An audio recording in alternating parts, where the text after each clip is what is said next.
Fictional routes are an interesting concept, at least in my opinion.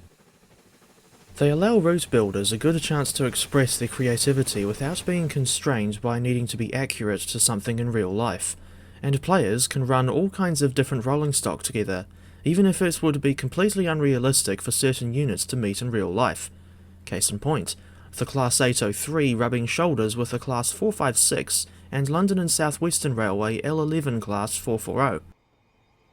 For this review, I wanted to look at a fictional route that I've had since December 2022, with the route in question being Marsdonshire from Just Trains.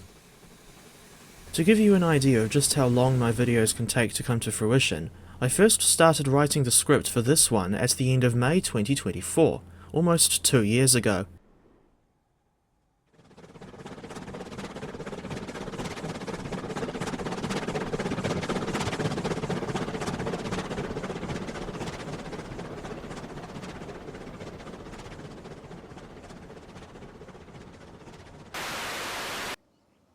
Marsdonshire is hardly a spring chicken, having been released way back in 2014. 12 years later, you can still buy the route from Just Trains' website, where it costs $34 or around 55 New Zealand dollars, at full price. For reasons of which I am not aware, the route was also released on Steam in October 2020, and the Steam version costs around 43 New Zealand dollars at full price. I bought my copy of this route from JT's website, although that was on sale, and I can't remember how much I paid at the time.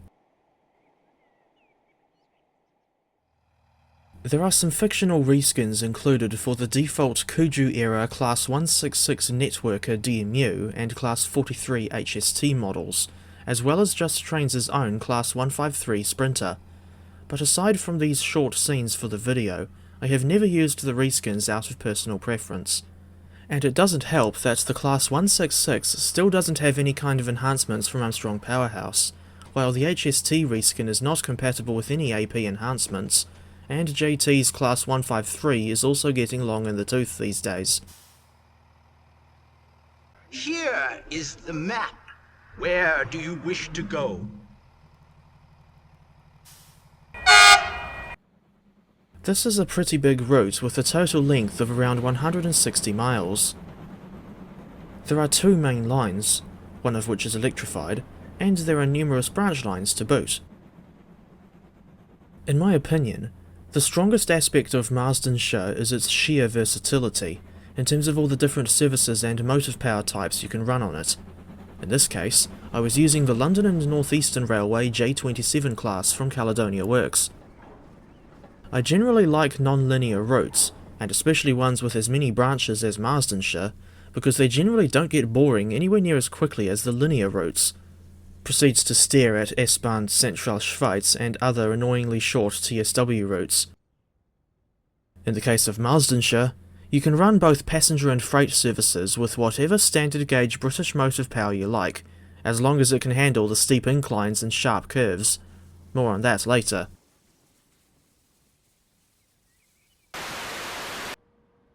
Cairnloch-Ross is a large town in the northwestern corner of the map, and the electrified line down to Marsden Central is 30.4 miles long, plus an extra 11.3 miles if you include the direct line to Port Keen via the Dent Valley.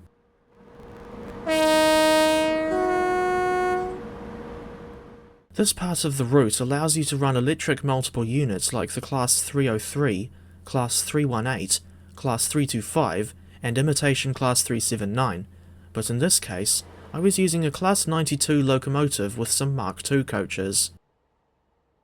The journey from Cairnloch-Ross to Port Keen takes at least 49 minutes to complete if you're stopping at all stations.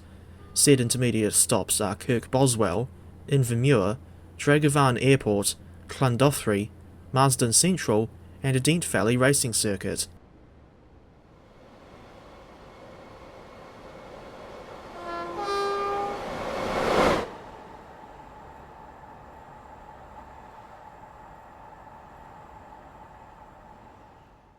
Another long route branches off at Marsden Central to run up through Skelthwaite, where a railway museum is located, before terminating at Anstone, a town located 44.4 miles north of Marsden Central by rail. You can't run conventional electric locomotives or multiple units on the Anstone line, only steam, diesel, or electro-diesel locomotives. In saying that, the only pantograph-equipped UK electro-diesels that I can think of are the Class 88 and Class 99, neither of which currently exist in TS Classic. The section from Port Keen to Anstone is around 55 miles long, and it takes at least 1 hour and 28 minutes to cover in full, with intermediate stops at Dent Valley Racing Circuit, Marsden Central, Skelthwaite, Hebden and Rydale, Rydale Head, Dallery, Greenton, and Kirkton Smithfield. The line is a bit challenging, in the sense that you have to deal with gradients as steep as 1 in 55 on average, but it gets even worse, up to 1 in 34 at one point, and that's to say nothing of the curvature in numerous places. The third notable section is the 23.9 mile long coastal route from Marsden Central to Port Keen via Marsden Promenade. This line is electrified at 750 volts DC from a third rail, which means that you can run EMUs like the Class 319, Class 442, Class 456, and Class 465 networker along here. I wouldn't recommend running any EMUs longer than 4 coaches on this line, because the only track at Marsden Central that's electrified with a third rail is the track running into Platform 6, and that platform is barely long enough for a 4-car train. For reference, it takes 53 minutes to complete the run from Marsden Central to Port Keen via the coastal route, with intermediate stops at Marsden Promenade, Ballacraig, Killimera West, and Killimera Central. The long journey time is due to the speed limit not being any higher than 60 miles per hour, a long section between Marsden Promenade and Ballacraig where it's down to only 40 for whatever reason, and the rather windy and indirect nature of the track between Killimera Central and Port Keen, where the speed limit varies between 25 and 40 miles per hour, and some of the curves run comfortably tight, particularly on the final approach to Port Keen. If passenger services aren't really your cup of tea, Marsdonshire has plenty of opportunities for freight services too. There are numerous industrial sites throughout the network, including, but not limited to, the Marsden Forestry Yard between Kirkton Smithfield and Anstone, Inverston Quarry, Anstone Coal Mine, Llandothri Power Station, and the fictional KLP Motors car manufacturing plant. There's also a big container yard at the Port of Keen, down at the southeastern corner of the route, and of course, the Port of Keen is somewhere only we know, as well as a place where everybody's changing and I don't feel the same.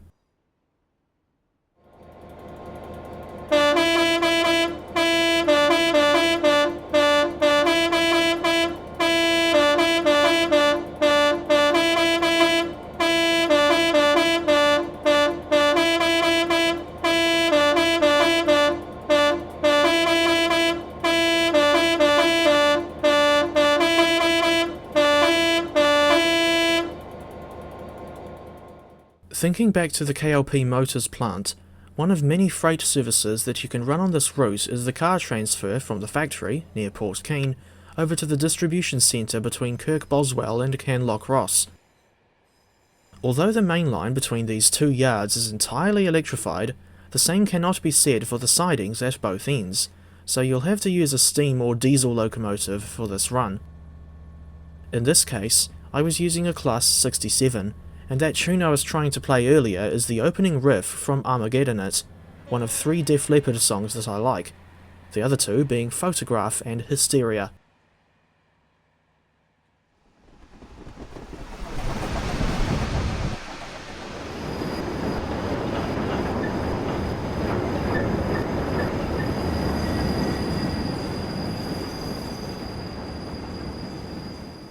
Further down the main line from the car distribution centre, there's another line that branches off and goes down to a military base called Invermere Garrison. If you ask me, I'd say this is one of the more intriguing parts of the route, and I say that because of all the custom military-themed assets, as well as the unusual vibe of the place. It feels like you shouldn't be here. In any case, the Marsdonshire add-on includes a variant of the default Kuju-era FSA container wagon that's loaded with army tanks, but out of personal preference, I've been using military rolling stock from 2 of the steam locomotive packs that Victory Works have made. In this case, I was using the War Department Austerity 280 and a Southern Railway Q1 class 060. Incidentally, that howitzer railgun that the pannier tank is using to intimidate the 1400 is included with the Q1 pack. Meanwhile, there are dedicated sidings down at Port of Keene, so you can run supply trains from Invermere Garrison to the port or vice versa, as opposed to opter versa.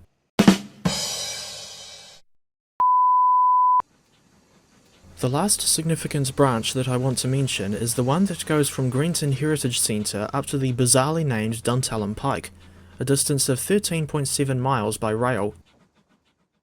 There is only one intermediate stop, namely Grenton Moor, and something tells me that the name of the mountain terminus is just a really cheesy reference to one of the most iconic lines from the British sitcom Dad's Army, spoken by Captain Mannering in Season 6, Episode 1, The Deadly Attachment. I would highly recommend watching Dad's Army if you haven't seen or heard of it yet, and happen to like British comedy shows in general.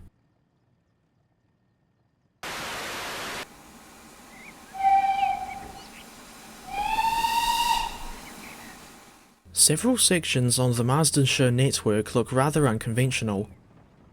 In my opinion, the weirdest parts of the route are A. This random short underground section on the coastal route between Port Keene and Marsden Central, B. the previously mentioned line up to Dad's Army reference, and C. this whacking great big pier over the beach in Marsden. Said pier is pretty much the southern limit of this huge network, with the northern limit being the coal mine up at Anstone. Come to think of it, this pier reminds me of the iron ore transshipment facility on the Murchison 2 layout in Trains with a Z, where you'd shunt wagons onto the huge structure, and iron ore would then be unloaded from the wagons into a waiting barge. Despite the line being less than 20 miles long, a journey from Grenton Heritage Centre up to the ski fields is very slow, taking around 42, or up to 55, minutes to complete, because the speed limit is only 20 miles per hour for most of the line. Dad's Army reference station is unusual for another reason besides its location near the top of a ruddy mountain. The platforms are too long at one end, which results in rolling stock clipping both platforms from the moment they take the curve round into the engine shed. Come to think of it, I question why this station has Spanish solution platforms in the first place.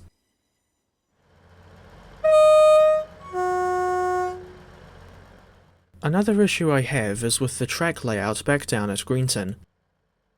The main line and Heritage Centre each have their own separate station, and due to the lack of a direct curve from the mainline station over to the ski field line, trains coming down from Anstone have to stop just beyond the junction and reverse into the Heritage Centre. In the case of trains coming up from Marsden Central, they would either have to stop in the mainline station and reverse back to the junction, or go straight to the Heritage Centre without being able to call at the mainline station. This awkward situation is due to the lack of another curve to complete the north to east side of what would be a triangle junction. Although there is that curve branching off in the Heritage Centre's direction just down from the mainline station, that spur ends in an old shed and doesn't link up with the Heritage Centre.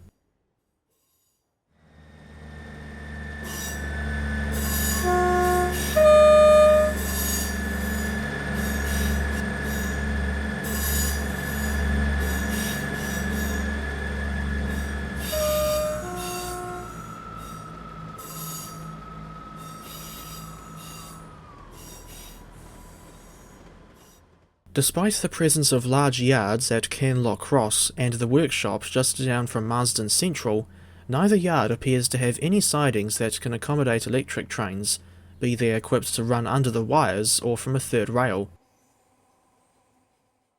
I find the absence of the wires or third rail at these yards to be quite disappointing, since it means that you're unable to run depot shunts with the electric trains.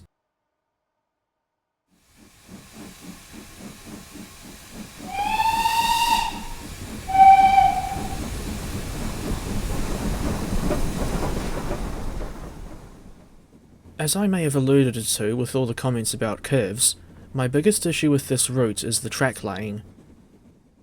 There are lots of places where the curves are way too tight, especially on the branches to Marsden Pier and Duntallen Pike, as opposed to Don't Panic or Put That Ruddy Light Out.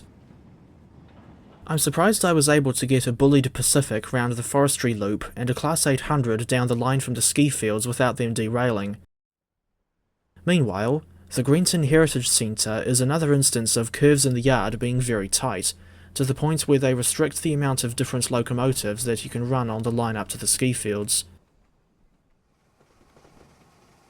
The curve north of Marsden Central, after you branch off to go towards Skelthwaite and eventually Anstone, has a speed limit of 60 miles per hour, but even going round that curve at only 48 feels risky, especially when you're in the cab view, where it looks and feels like the engine could tip over at any second.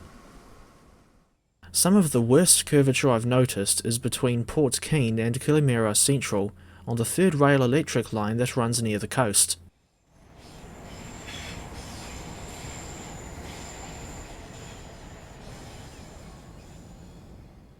Even a medium-sized 460 like the LMS Patriot struggles to get round the curves at Grenton Heritage Centre, as do long coaches like the British Railways Mark I stock.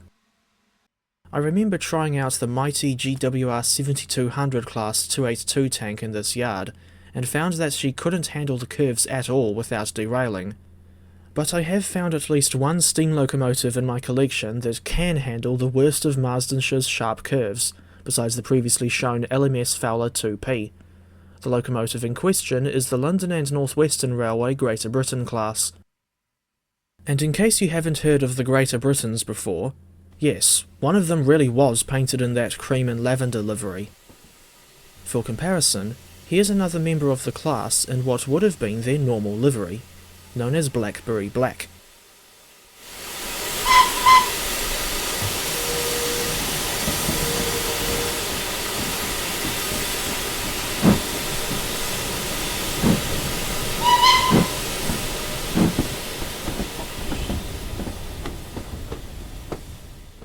Other examples of curves with a questionable radius can be found at the Marsdonshire forestry sidings, Anstone coal mine, Llandothri power station, and the museum sidings at Skelthwaite, not to mention several locations on the line between Marsden Central and Marsden Pier. It doesn't help that there is no super elevation on these curves.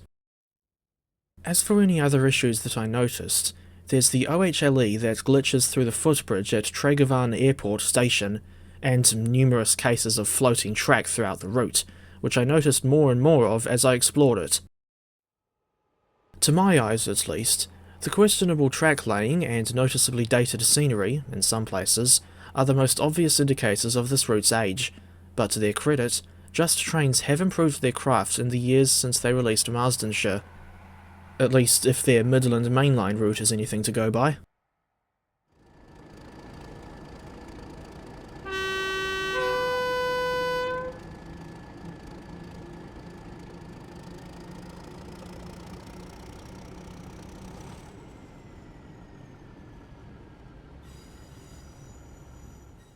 It's a shame that this route is not compatible with the AP Signal Enhancement Pack, and the Track EP for that matter. The old signal assets that it still uses are looking somewhat dated by today's standards, particularly where the textures are concerned, and on some occasions, like when I was driving the 2P down to Marsden Pier, I noticed that the coloured lights are strong enough to reflect off nearby locomotives, something that I didn't think they would do in daylight in real life. At least these older signals still function as they should, and I've hardly ever had any issues on this front.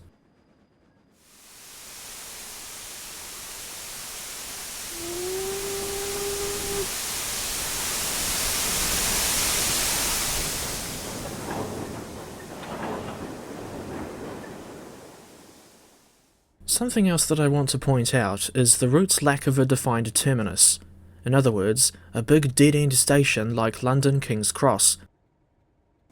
As mentioned, the electrified main line runs from Cairnlough Cross to Port Keen, and while both of those stations are reasonably big, neither of them are a terminus. Elsewhere on the network, Anstone sort of counts as a terminus, but it's not a big station like the other two, and the station itself is not physically a terminus. It's actually laid out like a through station because the track continues a little further and ends in the nearby yard. Personally, I think a big terminus could have gone at either end of the line, instead of the track continuing off the map beyond Port Keen or Canlock Cross.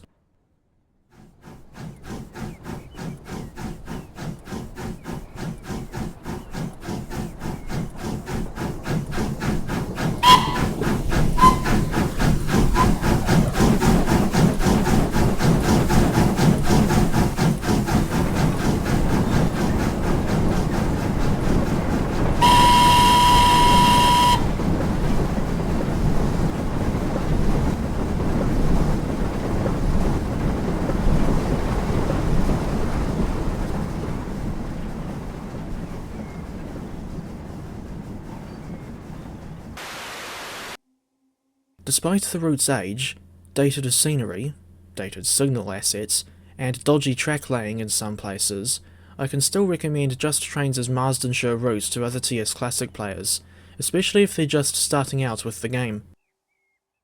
With all the opportunities for different freight and passenger services, not to mention the extent of the route coverage, there's enough replay value on this route that, once you've learned how to use the scenario editor to make a standard or free roam scenario, you can get a decent amount of use out of whatever locomotives or multiple units you happen to own without having to buy another route for a fair while.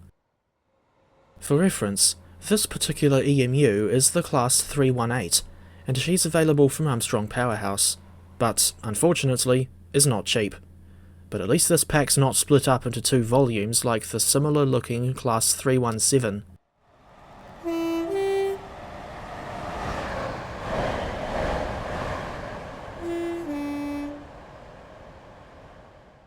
If you want to buy something else to run on Marsdonshire, besides the default Kuju era stock, there's an absolute rabbit hole of options, be they from Steam or third-party sites. Instead of diving down the aforementioned rabbit hole, I'll just recommend 6 add-ons for now, 3 of which are the LNWR Greater Britain Class 2222 from Caledonia Works, along with the Class 156 Sprinter and Mark 1 Coach Pack Volume 1 from Armstrong Powerhouse. Why they still haven't made Volume 2 of the Mark 1 stock after all this time is beyond me. Anyway, I was originally going to recommend the Class 31 as well, until I found that she struggles to accelerate and maintain speed on gradients steeper than 1 in 100, even when she's only hauling 5 coaches and the throttle is wide open. As a result, I don't think she's ideal for the Anstone and Duntulm Pike lines. As for a more powerful alternative to the Class 31, I would recommend the Class 37 from Armstrong Powerhouse and Master Key Simulations, but bear in mind the fact that the 37 pack is very expensive and split into 2 volumes. As for any electrics that I'd recommend picking up for use on this route, one of many that comes to mind is the Class 315 from Armstrong Powerhouse and Wagons. This add-on also includes the Class 314, which was part of the same family as the 315. But why the 314 and 315 had to be sold separately from the 313 is anyone's guess. You could also run the LNER A1/1 Pacific Great Northern, another Caledonia Works product, on the Anstone line, but she struggles to accelerate on the steep grades if she's got a heavy 10-coach train behind her. Regardless of what locomotive you're using, I wouldn't recommend hauling trains longer than 5 or 6 coaches on the Anstone line due to the short platforms and steeply graded nature of this part of the network.